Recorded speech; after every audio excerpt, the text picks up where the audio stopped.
Boxing King Media in association with Boxer Heavyweight Jeamie TKV. Jeamie, we spoke a while ago, and I remember you saying to me you want to be rushed in the sport. You don't want to mess about fighting journeyman. You want to be rushed, and it's interesting that because you're now in your fourth fight fighting a guy that's 5-0, Dirty Harry, who's coming to win. Yeah. For 5-0, one draw, who's come to win. You know, he's not a journeyman who's going to lay on his back or sit there for me to hit him freely. So yeah, it's a fight I need at this point of my career. It's a perfect fight for me. It's weird hearing you say that because on paper it's your fourth fight. You don't have like a long amateur pedigree. You did fight in the amateurs, you did well, but it's not compared to the other heavyweights on the scene right now.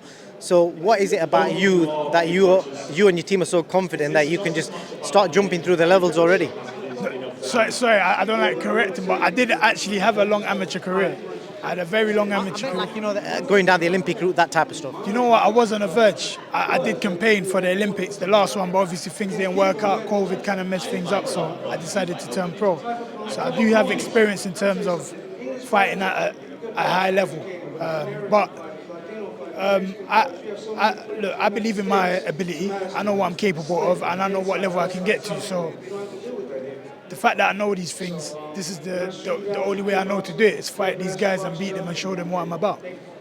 It's a big statement, that, because also you've seen the issue that Frazer Clarke's had recently, struggling to get opponents, they're wanting too much money. Are you not having that same issue?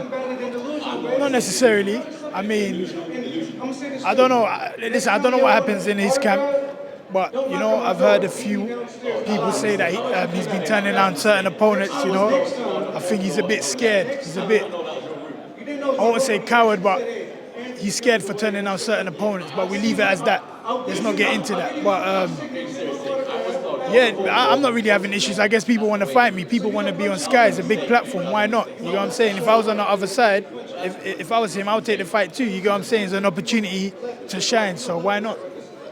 Do you and Frazer have previous history? Have you guys got beef? You know what? Me and Frazer had no history whatsoever. Obviously, I've seen him I saw him at the World Championships, and saw him at competitions, but I've never fought him. I've never boxed him, so we have no history whatsoever. So yeah, we have no history whatsoever. So I think in my second fight, we had the same opponent, but I knocked him out. I think a towel was thrown in his. He obviously, for some reason, someone must have asked him about me, and he got a bit salty. And for me, I felt disrespected.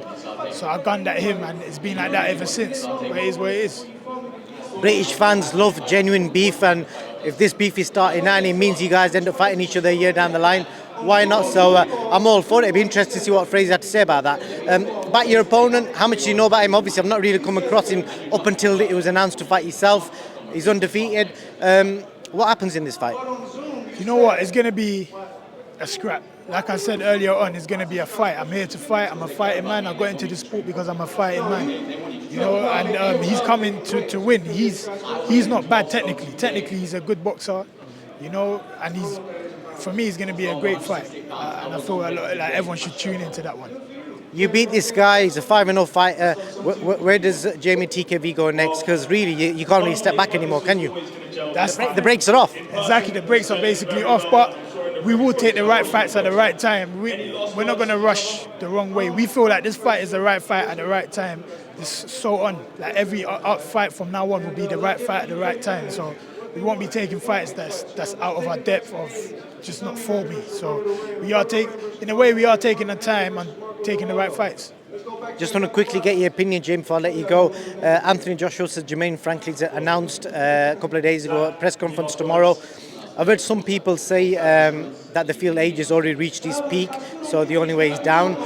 What's your opinion on that and his opponent, Jermaine Franklin? I feel like that's a good fight for Joshua. It's a good fight to showcase his skills again. You know, I guess Yusuf was a bit too awkward for him to showcase his skill set. And obviously Yusuf didn't allow that. But with Jermaine Franklin, he brings a perfect style to the table that's perfect for Joshua to showcase his skills. So for me, it's a good fight, a good combat fight for Joshua. You reckon you could be called in for sparring? Oh, I hope so. I would love that, actually. I didn't even think of that. Yeah, I would love that, yeah. Similar sort of build to to Jermaine Franklin, and he got quick hands. Yeah, is he short? How tall is he? I heard He's not. He's about roughly 6'2", I think he is. yeah, 6'2". I'm like 6'3" and a bit. You know what I'm saying? So it's obviously not far off, but either way, sparring is sparring, and I would love to get some rounds with Joshua. Jeamie, I appreciate your time, man, and all the best Saturday night. Appreciate it. Thank you.